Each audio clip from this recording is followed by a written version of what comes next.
Chef Hunter and Christina. Good morning, everyone. So we're back this week with the HiLiteReel, and we're going to do something a little different. This week I'm going to do the weekly... the thought for the week. Thought for the week. See, I can't even think. Anyway, it comes from Margaret Carty, and basically what Miss Carty says is that the nice thing about teamwork is that you always have others by your side. Absolutely. Hunter's by my side. He's been helping me with this HiLiteReel video thing, helping me out of my shell. So anyway, our week's wows for this week are from Gideon. They received 100% on their health inspection, so hats off to them. Great job. And then we also wanted to take a moment to say thanks to the staff out at Tips and Ore for doing a bang-up job on field day. It was 2 awesome events, and so thanks so much to you guys out there. The other thing that I wanted to cover is as we approach this end of year, I just wanted to let you know, and we were going to talk about it Thursday at the managers meeting, but kind of ran out of time, that the evaluations for all of the people in your staff are due this Friday, May 15th, okay? And they've got to be to your supervisor by then. So make sure you get those done, get to working on those really quickly, and get those signed and delivered to your supervisor by this Friday, or they'll probably come pick them up or something like that. Okay. No, but remember, May 15th. May 15th, that's this Friday. The other thing is, as we approach the end of the year, we will also be attaching the kitchen shutdown procedure to this email. So make sure you divvy out those tasks and use the tips and techniques that Mr. Lee J covered at SFS Pack at our meeting on Thursday. And make sure you use all of those to make sure your kitchen is super squeaky clean, so that on that last day, we're able to check you out without any hesitation. Yep. Make sure you follow up on your people on that. And speaking of follow-up, we just want to discuss also about CD HeartNet. Yes. When these orders come in, check the dates. Absolutely. It's imperative. Some of the dates may be off, and some of the dates may be about to expire. If it's about to expire, don't take the product. If it's expired, do not take the product, because we want to get the freshest food out to our kids, right? Absolutely, absolutely, absolutely. Okay, and then with regards to negative balances, we talked about it a couple of weeks ago, but wanted to bring this back forward to us. Make sure you're still following that same procedure, working with the campuses, getting those letters out, making sure students know their balances. But here's the other part that's going to really help us recoup some of that debt as we close this year, is Rita has approved us to withhold the purchase of a la carte items if a student has a negative balance. So if a student comes through the line, and I just want to take a few minutes to be really clear about this, student comes through the line and they have a negative balance, what you'll kindly say and instruct your cashiers to say is, at this point we could provide you with a meal but no a la carte purchases because of your balance. Okay, and so the student has 2 options at that point. Number 1, the student can take the cash that they have in hand and pay off the balance or pay towards the balance, or option number 2, they can take their money, put it right back in their pocket, and leave with their money and no a la carte snacks, chips, ice cream. Well, no ice flaming cream. hot. Yeah. So, okay, so be really clear about that, okay? We're still in the business of selling meals, so we'll do the meals regardless of that child's balance, but a la carte things like your juicy juice, your chips, your no ice cream, but anything else, that if the child has a negative balance, they can pay towards it, or they can put their money back in their pocket and leave with their money, okay? All right. So that should really help us, particularly out there at the secondary levels. The other thing with regards to, as we close the end of the year, next Friday, not this one, but next, May 22nd, that employee status change requests are also due. So that link will still be in this file. Be sure to have every one of your employees complete that. That tells us what they want to do for next year. Well, we got your education stuff in for the new knives and the salad spinner and the folders out on the drive.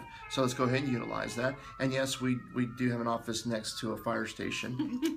But y'all know that. Yeah, we all know that. But everything that we got in S&M communication, just going back over knowing your kitchen, just do some reviews for the end of the year. And, think about what you want to do or try to implement next year, and, we're always trying to improve, and we're here for you. And you have any questions, give us an email, right? Absolutely. All right, I have a couple of more things.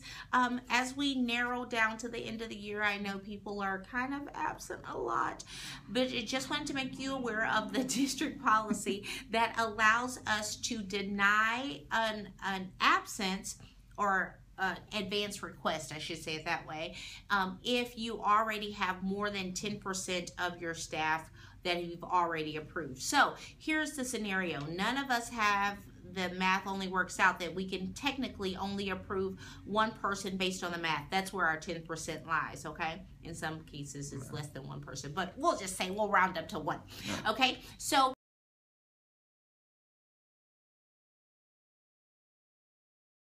sorry about that. Had to let the fire trucks go there. Absolutely. Okay, so with regards to approving absences as we approach this end of the year, if you have an employee and you approve one absence and then another one comes and they need to take off too, here's what you can do. Because according to district policy, we can approve the first one and then we could deny the other ones if we needed to, okay? But what you might suggest is that employee getting with the other employee and seeing if they can work it out. Maybe it's something that they can move their schedule for, or maybe not. But if not, if you still have two employees that need to be off and you really can't afford for both of them to be off, and you've approved the first one, then you can actually deny the second one. This is kind of new than what we told you before in the past. This year, I know we said if they have benefit time, you have to approve it, but that is with this 10% cap. So that's for all of our kitchens, just one person, okay? So I just want to make sure that you know that you can deny a request depending on what the absences are in the kitchen already, okay? And the word is request. Request. And they still might call in sick or take off, and that's just that. But at least when we're talking to them about absences and their number of absences that they have, at least we've gone on record and saying we really couldn't afford for you to be off that day. Okay? All right. So that's important. And then the other thing is, as we approach next year, we are looking for people who are interested in helping lead our kitchens. And so attached to this email, you will also find the lead, as we call it, program application. Be sure to, and a flyer, print the flyer, please print the flyer and post it right next to the biometric clock so that all of your employees can see it. The due date for that application is May 22nd as well. And that just gives us some insight on who's interested in growing with us. What else do you have? Well, Masson's in this really, really cool project. Yeah. What they're asking is that every campus sends them one T-shirt. You know, the T-shirts you wear on the Fridays that have your school spirit shirt. I know there was a phrase for it. No, that's fine. Yeah. So what they're going to do? I'm by his side. Exactly. What they're going to do is they're going to make a quilt. And so it's going to be a really big quilt. So is there a date on when they need to get them by? Or I think they said the end of the year. By the end of the year. Worst case scenario, email Janet Luttrell. Yeah. And she'll probably have information. Or Amy Norman. Or Amy Norman, yeah. And they'll have information on that. But otherwise, I think that's all I've got. Well, that is it. And our final thing, we have a guest joining us today. Denise also has a little snippet that she wants to talk to you about. And so that's up next. Yep. So off to Denise. Stay tuned. Bye.